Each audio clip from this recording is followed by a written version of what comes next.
प्रिय विद्यार्थियों, जैसा कि हम टेंस में देख रहे थे प्रेजेंट परफेक्ट टेंस के बारे में, जिसमें हमने देखा था पॉजिटिव या अफर्मेटिव सेंटेंस, दूसरे अपने देखे थे नेगेटिव सेंटेंस।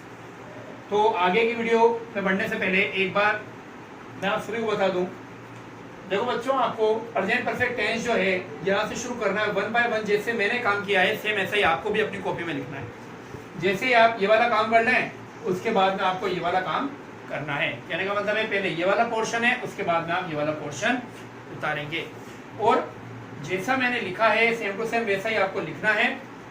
अभी तक मैंने इसके अंदर कुछ भी नहीं लिखा है, सेम टू सेम ऐसा ही आपको लिखना है। जब मैं पढ़ाऊंगा और इसके अंदर कुछ बताऊंगा आपको, तो वो चीजें केवल आपको समझनी है और माइंड में रखनी है, इसके ऊपर आपको कुछ भी नहीं करना है।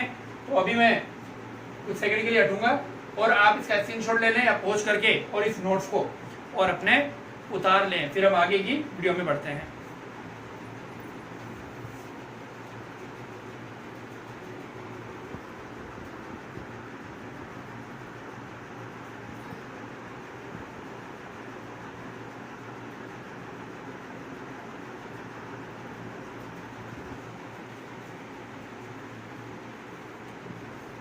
ठीक है बच्चों, शुरू करते हैं अपनी वीडियो।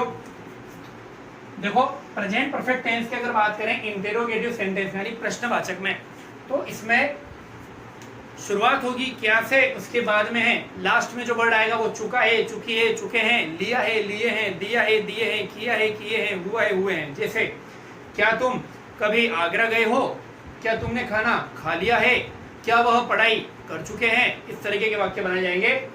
तो वाक्य की रचना को देखते हैं। वाक्य रचना में सबसे पहले हेल्पिंग वर्ब एज यूजुअल, जैसा मैंने आपको हमेशा कहा है कि हमेशा इंट्रोगेटिव की शुरुआत किससे होगी, हेल्पिंग वर्ब से। देन आपका सब्जेक्ट लगेगा, सब्जेक्ट के बाद में जो वर्ब है उसकी हमेशा थर्ड फॉर्म लगेगी, उसके बाद में ऑब्जेक्ट और उसके बाद में अगर कुछ बच जाता है तो वो, और लास्ट में आपको क्या कर देना है, क्वेश्चन मार्क लगा देना है।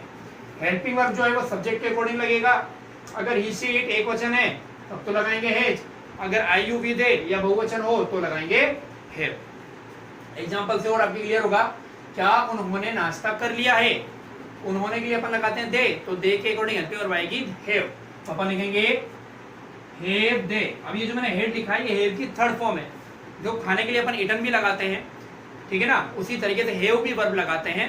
तो मैंने हैव की थर्ड फॉर्म लिखी है हेड, ठीक है ना। ये मेन वर्ब है, आपको ध्यान रखना है, ये हेल्पिंग वर्ब नहीं है, जबकि ये हैव जो है वो हेल्पिंग वर्ब है, ठीक है। तो have the had there breakfast, ठीक है। क्या रश्मि घर आ चुकी है, रश्मि एक वचन है, हे जाएगा तो हेल्पिंग वर्ब लगा हेज। रश्मि आने के लिए कम, कम की थर्ड फॉर्म भी क्या होती है, कम। हर होम, हेज रश्मि कम हर होम। उसके बाद में देखो, क्या बच्चों ने काम पूरा कर लिया है। अब जो बच्चे हैं वो एक से ज्यादा है, बहुवचन है, हैव से शुरुआत करेंगे। तो अपन ने लिखा have children finished their work. क्या तुमने यह मूवी देखी हुई है, तुमने के लिए आता है यू, यू के अकॉर्डिंग जो है सब्जेक्ट वो हेल्पिंग वर्ब आता है वो होता है हैव। तो हैव लिखेंगे, हैव हेल्पिंग वर्ब आ गई, सब्जेक्ट आया यू, वर्ब की third form I seen this movie, have you seen this movie. क्या तुमने ताजमहल देखा है, इसमें भी यू है तो हैव से शुरुआत करेंगे, have you seen the Taj Mahal. तो इस तरीके से आपको क्या करना है, इंट्रोगेटिव सेंटेंस बनाना है। पहले हेल्पिंग वर्ब रखनी है, सब्जेक्ट रखना है, तो वर्ब की थर्ड फॉर्म और उसके बाद में ऑब्जेक्ट। अब जो प्रेजेंट परफेक्ट टेंस की इंट्रोगेटिव है उनमें एडवर्ब जो एवर है ये बहुत ज्यादा यूज होता है। क्या कभी, अगर मैं कहूं क्या तुम कभी अमेरिका गए हो, क्या तुमने कभी पिज्जा खाया है, क्या तुमने कभी ये मूवी देखी है, इस तरीके के वाक्य जो होते हैं वो एवर से बनाए जाते हैं। तो क्या कभी तुम लंदन गए हो, तो यहाँ पर वापस से वही, सबसे पहले हमारा हेल्पिंग वर्ब हैव यू, अब हमारी क्या लग जाएगी, एडवर्ब लगेगी एवर, ठीक है। जाने के लिए गोन आता है, लेकिन ऐसे वर्ड के अंदर जहाँ पे एवर आता है वहां पे अपन बीन लगाते हैं, बी डबल ई एन। जो बी वर्ब है उसकी थर्ड फॉर्म जो होती है वो होती है बीन। क्या होती है बच्चों, बीन। याद रखना है आपको, आप भी कभी ऐसा सेंटेंस बोलो तो याद रखें, वहां पर बीन लगाएंगे। Have you ever been to London, have you ever been to America, इस तरीके से। क्या तुमने कभी पिज्जा टेस्ट किया है, तो वापस से वो ये हैव यू एवर, टेस्ट की थर्ड फॉर्म हो गई टेस्टेड पिज्जा, ठीक है, क्या तुम कभी इस होटल आए हो? Have you ever come to this hotel? क्या वह कभी यहाँ आया है? हैज, वह है तो ही, लड़का है तो has he ever come here? Come की थर्ड फॉर्म जो है वो कमी होती है। अब देखते हैं अपन इंटेरोगेटिव नेगेटिव सेंटेंस, यानी कि प्रश्नवाचक और नकारात्मक वाक्यों में किस तरीके से बनता है। वाक्य रचना देखते हैं। हेल्पिंग वर्ब आएगी हैज या हैव, सब्जेक्ट के अकॉर्डिंग, फिर सब्जेक्ट, फिर तीसरे स्थान पे क्या लग जाएगा? नॉट लग जाएगा। ये कहें सब्जेक्ट के तुरंत बाद में क्या लगाएंगे? नॉट। वर्ब की थर्ड फॉर्म ऑब्जेक्ट और उसके बाद में क्वेश्चन मार्क आ जाएगा लास्ट में। क्या वह कभी तुमसे नहीं मिला हुआ है? तो क्या हैज, हे, नॉट, मेट की third form met, you ever.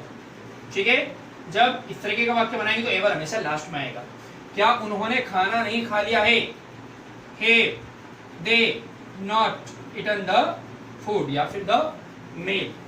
क्या तुम कभी बाहर नहीं गए हुए हो? Have, you not gone to outside ever. तो कहने का मतलब है इस तरीके के वाक्यों के अंदर इंट्रोगेटिव नेगेटिव में हेल्पिंग वर्ब के बाद में सब्जेक्ट आएगा, सब्जेक्ट के बाद में नोट लगाएंगे, फिर वर्ब की थर्ड फॉर्म, फिर ऑब्जेक्ट। ठीक है, तो इस प्रकार के जो क्वेश्चन है वो हमारे पेपर के अंदर आते हैं, एडवर्ब से रिलेटेड आते हैं। अब मैं कल जो है, कल की वीडियो के अंदर आपको एडवर्ब बताऊंगा जो कि हमारे पेपर में काम आएगी। ये तो क्या सारे सेंटेंस है, फॉर्मेशन अपनी कंप्लीट हो गई है। अब अपन बात करेंगे एडवर्ब्स की। कल कौन सी एडवर्ब आती है जब हमें पता चलेगा कि वहां पर प्रेजेंट परफेक्ट टेंस लगेगा। Thank you very much.